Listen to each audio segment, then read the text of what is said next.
Hello hi നമസ്കാരം welcome to my opinion channel. അപ്പോൾ നമുക്കിന്ന് കൃഷിയുടെ 2ാം ദിവസമാണ്. അപ്പോൾ നമുക്കിന്ന് ഒരു വിത്തുകൂടി മണ്ണിലേക്ക് പുതപ്പിച്ച് കിടത്താം.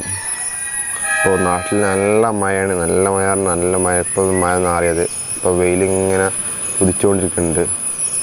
പിന്നെ ഇതാണ്ടോ ഈ സാധനത്തിന് വെള്ളപ്പവും പച്ച വൈറ്റുന്നതാണ് കേട്ടോ. അപ്പോൾ 2-3 അപ്പുറത്തൊക്കെ ഉണ്ട്. എങ്ങനെ അതാ പറന്ന് കളിച്ചു കാണുന്നുണ്ടോയെന്നറിയില്ല, എന്നാലും ഞാൻ ഇവനൊന്നും എടുത്ത് ചെറിയൊരു ബ്ലാക്ക് പുള്ളിക്കുത്തും സ്ലൈഡ് പോയി കണ്ട് ഇങ്ങനെ പാറി നടക്കേണ്ട ആൾ നല്ല രസമാണ്. പിന്നെ ഇതാ നമ്മുടെ പറമ്പ് 2 ദിവസം കൊണ്ട് ഉണ്ട്, 3 ദിവസം കൊണ്ട് പൂട്ടുന്ന് കേട്ടു. പൂട്ടിയാൽ നമുക്ക് നമ്മുടെ വിത്തുകളെല്ലാം ഈ പറമ്പിലേക്ക് നമുക്ക് ഇറക്കി വെക്കാം. പിന്നെ നമ്മൾ ഇന്നിപ്പോൾ ഇത് കൃഷി ചെയ്യുന്നതെന്ന് വെച്ചാൽ നമ്മളെ കക്കരിയാണ്. കക്കരി കക്കരിയാണ്, കക്കരി കൃഷിയാണ് നമ്മൾ ഇന്ന് ചെയ്യാൻ പോകുന്നത്. കക്കരിൻ്റെ വിത്ത് നമുക്ക് മണ്ണിൻ്റെ ഉള്ളിലേക്ക് ഇറക്കി വെക്കാം, എന്നിട്ട് കാണാം നമുക്ക്. ഇനി നമ്മൾ ഇന്നലത്തെ വിത്തിൻ്റെ അവസ്ഥ എന്താണെന്ന് കാണണം ഇന്ന്. അപ്പോൾ എന്തായാലും നമുക്ക് കക്കരി വിത്ത് മണ്ണിലേക്ക് ഇറക്കി വെക്കാം. അപ്പോൾ നമ്മൾ ഇന്നലെ എടുത്ത് വെച്ച പോലെ ഒരു പാത്രം ഇന്ന് എടുത്തേക്കണ്. പാത്രം പിന്നെ നമ്മളെ മണ്ണും വെണ്ണൂറും മിക്സ് ചെയ്ത മിശ്രിതവും പിന്നെ നമ്മൾ വിത്ത്. അപ്പോൾ നമുക്കിതെന്തായാലും ഇനി ഇതിലേക്ക് ഇറക്കി വെക്കാം. ഇതൊരു പഴയ ഒരു പ്ലാസ്റ്റിക് കവറുണ്ടായിരുന്നു, ഇതിനും അടപ്പ് മിസ്സിങ് ആയി. അപ്പോൾ ഞാനിത് പ്ലാസ്റ്റിക് കവർ കൊണ്ട് ഒന്ന് ടാപ്പ് ചെയ്ത് വെച്ചതാണ്. പിന്നെ കക്കരി കൃഷി എങ്ങനെ ചെയ്തെന്ന് എനിക്കറിയില്ല, ഞാനെന്തായാലും ഫസ്റ്റ് ടൈമാണ്. എന്തായാലും ഇപ്പം ഇതിൽ പറഞ്ഞ പോലെ ചെയ്ത് നോക്കാം. പിന്നെ അപ്പോൾ എന്തായാലും നമ്മൾ ബോട്ടിൽ ഏകദേശം ഫില്ല് ചെയ്തേക്കണേ. പിന്നെ നാളെ ദിവസത്തേക്കുള്ള മണ്ണും കൂടി ഉണ്ട്, ഒരു ബോട്ടിലും കൂടി ഫില്ല് ചെയ്യാനുള്ളതുകൊണ്ട്. പിന്നെ നമുക്ക് മണ്ണ് വീണ്ടും കാച്ചിയത് ഈ മിശ്രിതം വീണ്ടും ഉണ്ടാക്കേണ്ടി വരും. പിന്നെ മഴ ആയതുകൊണ്ട് ഭയങ്കര കൊതുകാണ്, കൊതുകിൻ്റെ ശല്യം ഭയങ്കര ജാസ്തിയാണ്. അപ്പോൾ അതിനുള്ള മരുന്നൊക്കെ നമുക്ക് ഉണ്ടാക്കി തുടങ്ങാം. അപ്പോൾ എന്തായാലും നമുക്കിനി കക്കരിക്ക നമുക്ക് കട്ട് ചെയ്ത് നോക്കാം. ഓക്കെ, അപ്പോൾ നമുക്ക് കക്കരിക്കൻ്റെ വിത്ത് എന്തായാലും കട്ട് ചെയ്ത് നോക്കാം എന്താണെന്നുള്ളത്. ഞാനും കണ്ടിട്ടില്ല, ഞാനും ഫസ്റ്റ് ടൈമാണ് കക്കരിക്കൻ്റെ ശരി. അപ്പോൾ ഇതാണ് കക്കരിക്കൻ്റെ വിത്ത്. അപ്പോൾ നമുക്ക് എന്തായാലും ഒരു 5-8 അതി ഇട്ട് നോക്കാം.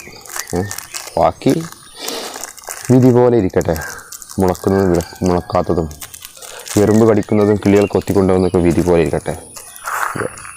അവരുടെ അവകാശം അവർക്കും ഉള്ളതാണ്, നമ്മുടെ അവകാശം നമുക്കുള്ളതാണ്.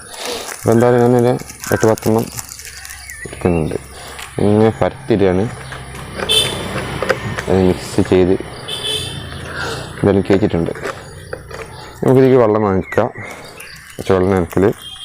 പിന്നെ നമ്മൾ ഇന്നലത്തെ വിത്തിൻ്റെ അവസ്ഥ ഒന്ന് കാണുകയും ചെയ്യാം. ഓക്കെ, അപ്പോൾ നമുക്ക് എന്തായാലും ഒരു എണ്ണയൊക്കെ നനച്ച് കൊടുത്ത് ഒന്നിനെ മിക്സ് ചെയ്ത് ഇറങ്ങാനുള്ളതൊക്കെ ഇറങ്ങി അടിക്കൊന്ന് ഇറങ്ങിക്കോട്ടെ. ചെറിയൊരു ഇറക്കം ഇറങ്ങും നല്ലതാണ്, നമ്മൾ എറുമ്പിൻ്റെ ശല്യമൊക്കെ കുറയും. പിന്നെ നിങ്ങൾക്ക് മനോഹരമായ കാഴ്ച തരാം. എത്രമാത്രം നിങ്ങൾ കാണാൻ സാധിക്കുമെന്ന് എനിക്കറിയില്ല, അത് ഞാൻ ഞാൻ വിത്ത് അനക്കാൻ വേണ്ടി വെള്ളം എടുത്തപ്പോഴാണ് ഈ സംഭവം ശ്രദ്ധിച്ചത്. നിങ്ങൾ ശ്രദ്ധിച്ച് നോക്കി, നിങ്ങൾക്ക് കാണാൻ കഴിയുന്നുണ്ടോയെന്ന്. ഏതോ ഒരു ചെറിയൊരു പാമ്പൻകുട്ടീൻ്റെ ഓറ പക്ഷേ ഇത് പച്ച ദ്രവിച്ച് പോയിക്കണേ, അതുകൊണ്ട് എത്രമാത്രം ക്ലിയർ ആണെന്ന് എനിക്കറിയില്ല. എല്ലാം ഒരു പുരാണ് ഉണ്ടോ. ഏതോ ചെറിയ പാമ്പാണ്, വലിയ പാമ്പൊന്നുമില്ല, ചെറിയ പാമ്പാണ്. പക്ഷേ ചെറിയ പാമ്പാണല്ലോ വലുതാവാനുള്ളത്. എന്തായാലും നമുക്ക് പിന്നെ എപ്പോഴെങ്കിലും ഭാഗ്യമുണ്ടെങ്കിൽ ഈ അതിഥിയെ വീണ്ടും കാണാൻ ശ്രമിക്കാം. അപ്പോൾ ഇനി നമ്മുടെ പഴയ വിത്തിൻ്റെ അവസ്ഥ എന്താണെന്ന് നമുക്ക് പോയി ഒന്ന് അന്വേഷിച്ച് നോക്കാം എന്തായിരിക്കണമെന്നുള്ളത്. അപ്പം ഇതാക്കണ 2 ഇത് കാണുമ്പോൾ ചീര വെച്ചിട്ട് ചീരല്ല നമ്മളെ കക്കരിക്ക. പിന്നെ ഇതിൽ നമ്മൾ 2 തരം പയർ, ചുവപ്പ് പയറും വെള്ളപ്പയറും. ഇപ്പോൾ ഒന്നും കാണുന്നില്ല, അപ്പോൾ നമുക്ക് ഒന്ന് ജസ്റ്റ് നനച്ച് കൊടുക്കാം.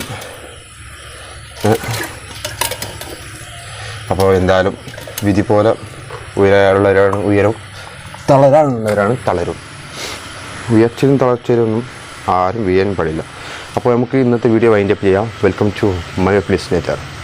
നിങ്ങളുണ്ടോ പ്രകൃതിയെ സംരക്ഷിക്കാൻ കൃഷിയെ സംരക്ഷിക്കാൻ, പക്ഷിജന്തുക്കളെ സംരക്ഷിക്കാൻ, കാടിനെ സംരക്ഷിക്കാൻ ഞാൻ വീണ്ടും സ്വാഗതം ചെയ്യുന്നു. വെൽക്കം ടു AYYOOBI സ്നേഹിതർ. ഇത് നമ്മൾ 2 അതിഥികളാണ്. 2 വീട്ടിലെ വലിയ കാരണവന്മാരാണ്. അതിഥികളെന്ന് പറഞ്ഞാൽ വീട്ടിലെ വലിയ അംഗങ്ങളാണ്. 2 കൂതറകൾ എന്നാണ്. ഒരു കൂതറ ധരിക്കുന്നത് ഉറങ്ങുകയാണ്, മറ്റേ കൂതറ ധരിക്കുന്നത്. അപ്പോൾ ശരി, വെൽക്കം ടു AYYOOBI സ്നേഹിതർ.